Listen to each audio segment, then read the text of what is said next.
Whew, it's a lot of scrolling. Yeah, I would definitely try to take that down. There is a ton of stuff in the footer, but generally I don't even look at the footer because there's a menu, so let's go there. Okay, so I'm looking at the menu. There's the home button, which I'm assuming just takes me here. Yep. Archives. Okay, so here's another rant that I have. Nobody cares about archives. It cracks me up when photographers have them, because as a new site visitor, if I'm visiting your site, at no time do I say, this is nice and all, but I really wish I could see just the things that she did in 2012 in February.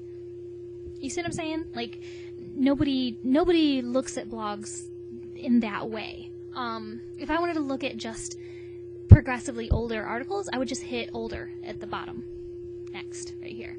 So, it's a good thing that you have categories, because I see that some photographers just have archives. They don't have categories, which is just stupid.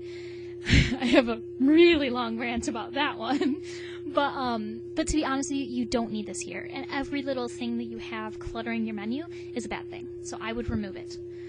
So, moving on to categories. This is a ton. And it's really, really important that you have the most important things at the top. Also, if your theme, which I think it should, allows you to do child sub-menus, what I would do is divide this up. So I would like to see weddings, engagements, portraits, other. And then everything goes into those categories.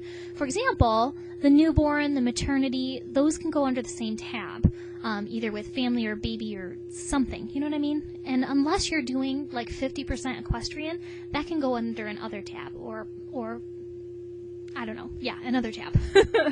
But I would you gotta narrow this down. This is just a lot. And vendors, I don't even know what that means. Is that your list of recommended vendors? Yeah, see, I don't even know what vendors means. So unless you can define that better, I would just remove it. People. Like, all of these are people. What is this talking about? Is this just portraits? Because you have another one that says portrait session.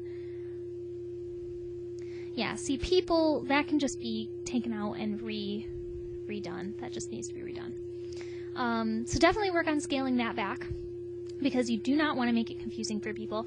Also, I noticed that this is not categorized, so make sure that you don't have posts floating around that aren't categorized. Again, because LGBT is so specialized, I would add perhaps that as a category under couples or something like that, because people looking for that kind of work may prefer to see your experience in that particular line. Special events, so I'm assuming that's events other than weddings. Avoid having it uncategorized, because nobody has any idea what that means. So unless it's posts you don't want people to see, probably most people aren't going to click on it. So just find a way to slim this down and have the most important stuff at the top. Also, I don't know what articles is at all. So, yeah, work on that, girlfriend. Contact doesn't seem to work. So that might be a problem. Yep, contact form, not working at all. I would work on that. Just so you're aware, if you have it set up, okay, so see how I'm hovering and it shows the URL down in the bottom over here? See that little, what is that called? The tic-tac-toe sign. I can't remember what it's called. It's terrible. But that basically means it's a fake page, so Profoto can't open it, so that means it's a dead link between the start of the URL and the next thing. This one's okay because it's at the end. Does that make sense?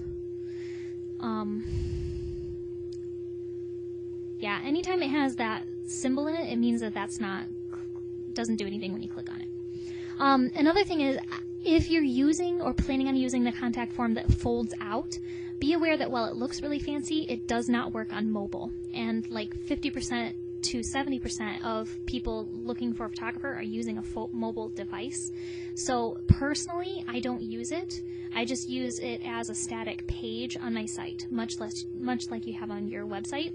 It's just a page on my WordPress. So when they click it, it takes it to a specific page that's my contact page. So I would think about that. Website, I'm assuming, takes me to the other website. Subscribe. Takes you to the feed. Okay, that's fine. And search. Seems to work just fine. So that all looks fine. Alright, so I think that wraps it up. Basically, the advice that I would give you is you need to decide exactly who your client is, because I have no idea. Your work is really good. You do really solid work, and I see the potential there for a really strong brand. But to me, everything that I've seen just feels like, hey, I'm a good photographer, hire me, yay! Yay! But it doesn't tell me anything. Why should I hire you? I know 17 other photographers in Florida who are really good. Why would I hire you? What makes you different? What can you do that they don't do? What type of person do you work best with? Are you the type of person that's going to be super involved and help me with everything? Are you the type of person who is totally low stress and I don't even have to contact you at all until the day of the wedding?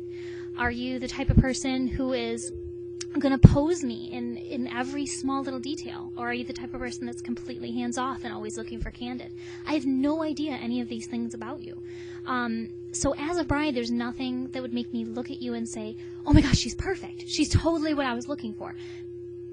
In order to be the perfect photographer for someone, you have to find out what perfect means to them. And that means picking one person and making your blog, your site, your whole business talk to that one person. Because, I mean, how many people live in Florida? I'm sure it's thousands and thousands and thousands. And you only need, what, 50 to be your clients in a year if you're doing weddings and engagements? So don't be afraid to narrow it down and to pick just one type of target client and talk to them. That takes a lot of time, but it's definitely going to be worth it.